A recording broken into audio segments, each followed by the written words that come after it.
Hello, and welcome to the show that traverses the Atlantic, dissecting the intricate dance between the American and European economies. Now, you might think a continent with free healthcare and ample vacation time would be raking it in, but alas, Europe is lagging behind the US economically.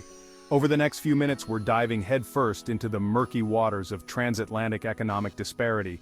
We'll be unpacking everything from protectionism to demographics, technological innovation to the ever-widening gap in economic performance. Buckle up, because this is going to be a bumpy yet hopefully enlightening ride.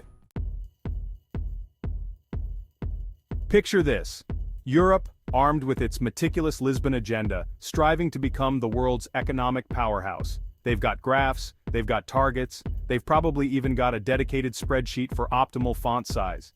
Meanwhile, across the pond, America's economic strategy is about as clear as a glass of Mississippi River water. And yet here we are, with the US economy outperforming Europe year after year. Is it just dumb luck? Not entirely. America's lack of a rigid plan has become its advantage. It's allowed for flexibility in the face of global shifts. Europe, on the other hand, is like that friend who meticulously plans a road trip, only to have a meltdown when a detour pops up. The Lisbon agenda, while ambitious, has struggled to keep pace with the ever-changing global landscape. Now, let's talk about protectionism, shall we? That word alone is enough to make economists either salivate with anticipation or break out in hives. America, under the leadership of President Biden, has been flirting with protectionist policies like they're the latest iPhone. Shiny, appealing, but potentially riddled with unforeseen consequences. Some argue that this approach could give the US economy a short-term boost, but at what cost? European leaders, on the other hand, are skeptical. Mario Draghi, for one, has been particularly vocal, suggesting that while protectionism might sound tempting, it ultimately undermines global cooperation. Europe knows a thing or two about the pitfalls of protectionism. They've spent centuries building walls, only to realize that collaboration and open markets tend to be more beneficial in the long run. Even if Europe wanted to embrace protectionism, it would face an uphill battle steeper than trying to explain the rules of cricket to an American football fan. Now let's talk demographics, shall we? Because when it comes to the US and Europe, it's not just about economic policies and trade wars. It's also about who's actually around to participate in the whole shebang.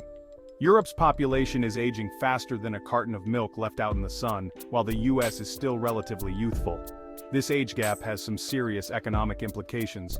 An aging population means a shrinking workforce, a greater burden on social security systems, and let's be honest, a lot more Werther's originals being consumed. Meanwhile, the US, with its younger population, has a larger pool of workers, consumers, and taxpayers, which translates to a more dynamic and potentially faster-growing economy. But it's not just demographics where the US has lucked out. The discovery and exploitation of shale oil and gas reserves gave the US economy a massive shot in the arm, boosting energy independence and creating jobs. Europe, on the other hand, hasn't had the same geological fortune. They're still heavily reliant on imports for their energy needs, which puts them at a disadvantage both economically and geopolitically. It's like trying to compete in a marathon while carrying a backpack full of rocks. And now, for the final act of our transatlantic economic drama, we turn our attention to technology. In the 21st century, it's about bits, bytes, and the ability to innovate at lightning speed. The US has consistently been the hare to Europe's tortoise. American startups fueled by venture capital sprout up like mushrooms after a spring rain. They've got the flexibility, access to capital, and the audacity to dream big. Europe, with its rigid labor markets and fragmented regulations, struggles to keep pace.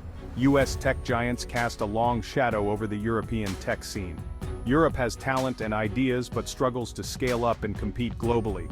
The lack of a unified digital market creates hurdles for European companies. The US embraces risk and celebrates entrepreneurship. Europe tends to be more risk-averse, valuing stability over disruptive innovation. To compete, Europe needs a unified approach, streamlined regulations, and a culture that rewards innovation. So, there you have it, a whirlwind tour of the economic chasm separating the US and Europe. It's a complex issue with no easy answers, a bit like trying to solve a Rubik's Cube while riding a unicycle. But one thing is clear: Europe faces significant challenges in its quest to catch up with the American economic juggernaut.